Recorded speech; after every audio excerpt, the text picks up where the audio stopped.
हरे कृष्णा। आज एक माताजी ने पूछा कि क्या हमें दान करना चाहिए और किसे और क्यों करना चाहिए। दान की महिमा का वर्णन सभी शास्त्रों में लिखा हुआ है और कर्तव्य कर्म समझकर ही हमें दान देना चाहिए। भगवत गीता के 17वें अध्याय के 20वां, 21वां और 22वां 3 श्लोकों में आप दान की महिमा का वर्णन सुन सकते हैं, देख सकते हैं, पढ़ सकते हैं। और वहीं पद्म पुराण के भाग 7, 20 अध्याय और 4 श्लोक में भगवान ने बहुत ही अच्छी तरह से दान की महिमा का वर्णन किया है। तो गृहस्थ आश्रम हमारे 4 आश्रम हैं।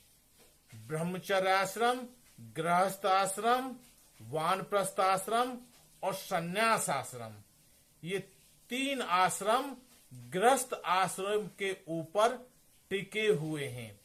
तो हर गृहस्थी को दान अवश्य देना चाहिए। वह अपनी श्रद्धा के ऊपर है कि हमें कितना दान देना है। आप चाहे तो जिस दिन उपवास रखते हैं, जैसे अभी निर्जला एकादशी आ रही है, तो उस दिन आप दान दे सकते हैं। या फिर द्वादशी के दिन किसी श्रेष्ठ ब्राह्मण या वैष्णव भक्तों को अपने घर भगवान को भोग लगाकर उन्हें महाप्रसाद अगर ग्रहण कराएंगे, तब भी वह दान के महिमा में ही होती है। दान अगर हम देते हैं तो जो हमारे पास वित्त है वह शुद्ध लक्ष्मी बन जाता है। और दूसरा कि हमारे अंदर जो चेतना है दान देने से वह शुद्ध होती है। और तीसरा कि दान देने से पुण्य की प्राप्ति होती है। तो ऐसे दान देने से बहुत से हमें लाभ मिलते हैं।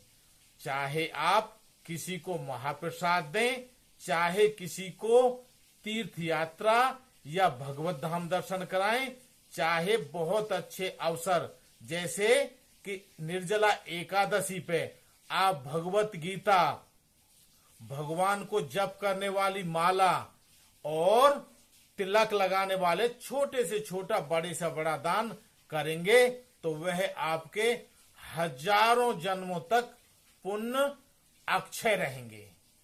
तो जैसे अच्छे वीडियो हम बनाते हैं उन्हें दूसरों तक पहुंचाएं, क्योंकि उन्हें भी दान देना भी कर्तव्य है, ऐसा समझ में आएगा।